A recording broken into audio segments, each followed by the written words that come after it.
How much did you inherit? Simon's question came out of nowhere, catching me off guard on the night of my father's funeral. I was still reeling from my grief when he asked, I heard your father had an inheritance of $3 million. So once again, how much did you get? The inquiry gave me an unsettling feeling. Distraught and desperate to avoid further tension, I lied. Nothing. I didn't inherit anything. It seems my sister and mother are the ones who received it. Simon's face lit up with a triumphant grin. I knew it. Your parents always said you were incompetent and that they didn't care about you. I'm glad my instincts were right. What? I could barely process his words. I want a divorce, he declared coldly. I can't be with someone who's poor now. I've already found someone else. I need you out of my life.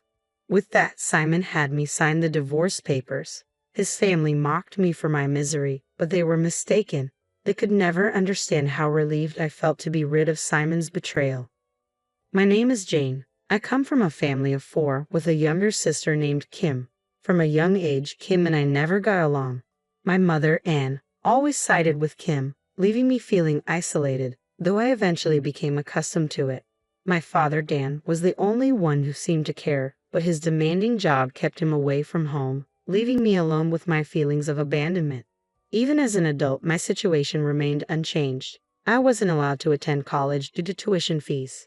Yet, when Kim was set to enroll in a private college, my mother insisted that it would be a waste not to send her despite my own lack of educational opportunities. Jane, you're not sharp or smart like Kim. It's only right that you support her education and contribute to the household. It's what any responsible older sister would do, my mother said, as if it were common sense. Her words stung deeply, and tears streamed down my face. Kim looked at me with disdain, adding, It's your own fault, you're incompetent. You're uglier and less successful than me, so you should try harder. If you can't do that, you're worthless. The toxicity of my family environment drove me to leave home once I started working. Living alone wasn't difficult for me, it felt liberating. Initially, my father sent me a small amount of money to help out, but after 6 months, that stopped. Instead, I received a letter from my mother accusing me of theft. Your father was sending you money without our permission. You have no right to it because you haven't contributed to Kim's tuition or supported us. I'll be sending you an invoice for the total amount you received. Make sure to refund it. Stop being a thief. My mother's resentment was clear, and she sent an invoice calculated to cover the exact amount of alimony, demanding repayment for the money I had received from my father. I was deeply uncomfortable discussing or debating the matter any further, so I complied with my mother's demands, sent the money, and quietly moved to a new apartment. A few years later, I married Simon, whom I met at work. Determined to sever ties with my past, I decided to inform my parents about my marriage. When I returned to their house, I was struck by how much my father had aged. The once industrious man now looked frail and bent, struggling even to stand. Oh, you're back, my mother remarked with disdain. I wonder what this ungrateful daughter, who never sends any money home, wants? When I asked about my father's condition, my mother sneered. He injured his back about a year ago and can't work anymore. Now he just stays at home and gets in my way. He's as useless as you are, Jane. Simon was taken aback by my mother's harsh words, but his attention quickly shifted when he saw my sister Kim. Wow, you're Jane's sister. You're stunning. I can hardly believe you two are related. Kim, who had grown more self-centered since starting college, now sported flashy clothes and a vibrant hair color that seemed inappropriate for her age. Despite being old enough to have graduated, she still seemed like a student, which reflected her lack of seriousness about her studies. This guy is your husband, Jane, Kim said, eyeing Simon with fiend sweetness. He's quite handsome and seems way too good for you. I almost feel sorry for him. Kim deliberately flirted with Simon, her touches and compliments clearly meant to show off. It pained me to see Simon so delighted by Kim's attention, but I resolved to stay focused on my plans. I was marrying Simon, and that was final. I'm going to cut ties with all of you, I declared.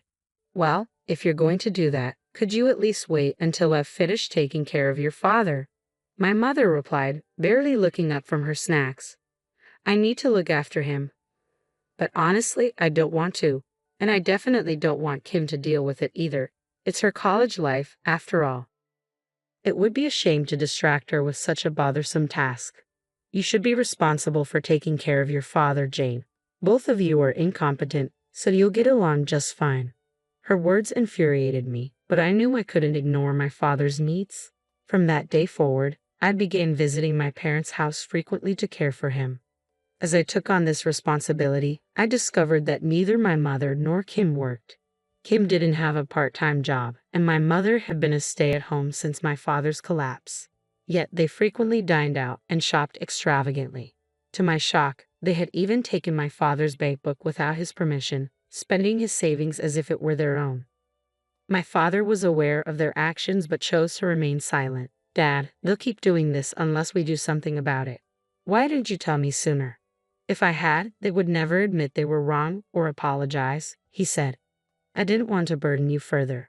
Despite everything, my father had always worked tirelessly for the family and was the only one who truly cared for me. I wanted to help him in any way I could.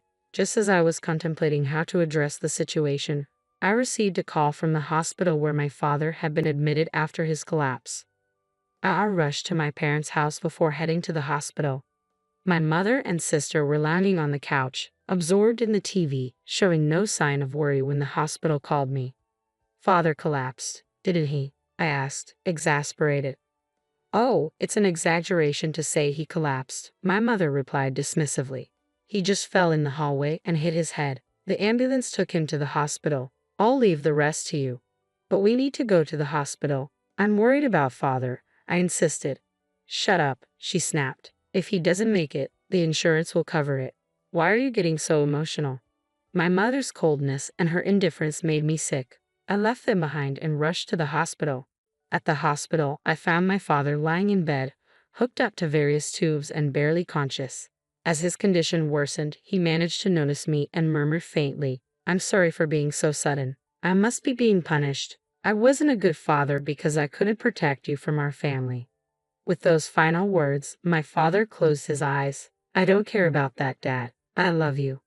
Please get well soon," I pleaded, holding his hand tightly, but he never responded. A week later, a lawyer contacted me regarding my father's will. He informed me that I was named as the beneficiary of an inheritance. According to the will, I was to inherit $3 million. I was stunned. It turned out that my father had hidden another bank book separate from the one my mother had taken, which held the $3 million. He had also left a note specifying that this information should not be shared with any other family members. It seemed that this was his way of ensuring my future even after he was gone. Overwhelmed by my father's unexpected kindness, I made my way back to my parents' house to retrieve the hidden bank book. As I arrived, my mother and sister were waiting at the front door, their stances commanding and imperious. "What are you doing here now?" my mother demanded. "Came to scavenge things now that Dan's dead? How despicable. Everything here, the house, the car, belongs to me and Kim. Don't act like a thief." I knew better than to discuss my inheritance with them, especially given their unwillingness to listen. "I'm here to collect Father's memorabilia, and shouldn't I be entitled to at least a small share of the inheritance?" Without missing a beat, my mother produced a document and waved it in front of me. It was another will, supposedly written by my father, but the handwriting was unmistakably Kim's, not my father's distinctive script. The will claimed that my mother and sister would inherit all of my father's estate. "I can't make out much of this since Kim's handwriting is so poor," I said, struggling to understand the document. "That doesn't matter," my mother replied coldly. "This is the will, and it's already been shared with all our relatives and neighbors. It's too late for you to contest it now." My mother refused to let me enter the house, fully aware that I knew the will was a forgery. Defeated, I left and returned home. Simon was waiting for me, concern etched on his face. "Were you at your parents' house? If you told me, I would have gone with you. It's a shame I missed seeing Kim." I was taken aback. "Why are you so interested, and what does any of this have to do with you, Simon?" "I went to retrieve my father's inheritance, but my mother and sister kicked me out of the house." "How much did you all inherit from your father?" Simon asked me, curiosity piqued. "I'm not sure of the total amount, but the house, land, and everything else were in his name." "So it must be quite substantial," I replied. "I see," Simon said, pressing further. "And how much of the inheritance do you get, Jane?" I hesitated, knowing I shouldn't reveal the truth. My instincts told me there was no inheritance for me. Everything was going to be divided between my mother and sister. Simon's face darkened as he suddenly retrieved the divorce papers from his room and thrust them in front of me. I knew it. I knew you wouldn't inherit anything. You're just a burden. And I've been talking to Kim a lot lately. Honestly, you're just in my way. I want a divorce now, since there's nothing in it for me if we stay together. Simon had already signed his portion of the divorce papers, so I signed them immediately. I couldn't help but feel a twinge of satisfaction as I watched Simon leave with the papers, eager to file them at the city office. This was likely the last time I'd see him smile so broadly, and the same went for my mother and sister. It felt like justice was finally catching up with those who had tormented my father and me for years. Later that day, I consulted with the lawyer who had handled my father's will and asked him to accompany me to my parents' house.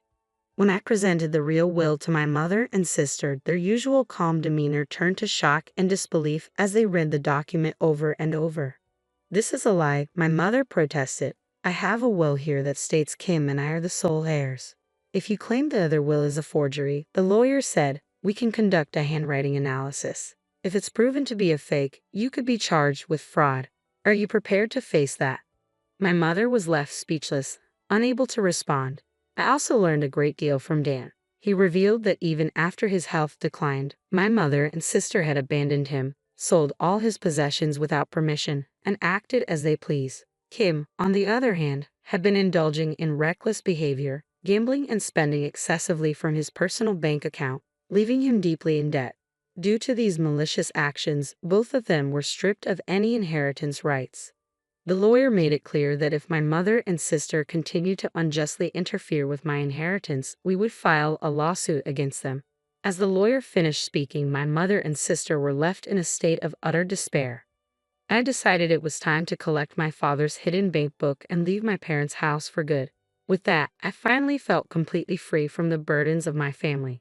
Soon after, Simon, unaware of the truth, apparently approached my sister, hoping to start a relationship with her. My mother and sister, keeping the inheritance issue a secret, married him quickly.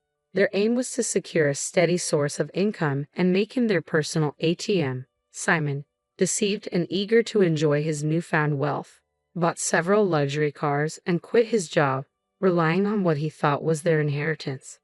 Eventually, Simon noticed something was off and reached out to me in a panic. "Jane, I was wrong. You're all I have. I want to start over." I replied simply, "I don't need you anymore. Besides, you have Kim now. You should take care of your wife properly," and gently ended the call. Moments before Simon called, I had received a call from Kim. "You've ruined my life." Simon quit his job and splurged like a fool as soon as we got married. "I can't believe a man who only cares about money is now my husband. My family name is tarnished because of him. What are you going to do about it?" I responded calmly, "Kim, you're just as interested in money as Simon is. You two are a perfect match. Besides, I heard you and Simon were getting along well while we were still married. Be happy your love came true. I'll be filing a claim for compensation for the affair, though. From now on, let's only communicate through our lawyers. I never want to hear from you again." "Hey, I'm your sister. Aren't you going to treat me like family?" Kim protested. I laughed at her words. "You're the one who never treated me like family." With that, I hung up, blocked her number, and never heard from her again. I was finally free. I used my father's inheritance to build a new house and settled into it. I found a fulfilling job as an office clerk and embraced a busy but satisfying life on my own. Occasionally, I felt a pang of loneliness, but I knew my father was watching over me. As I looked at his picture on my wall, I felt his gentle smile and knew he was proud.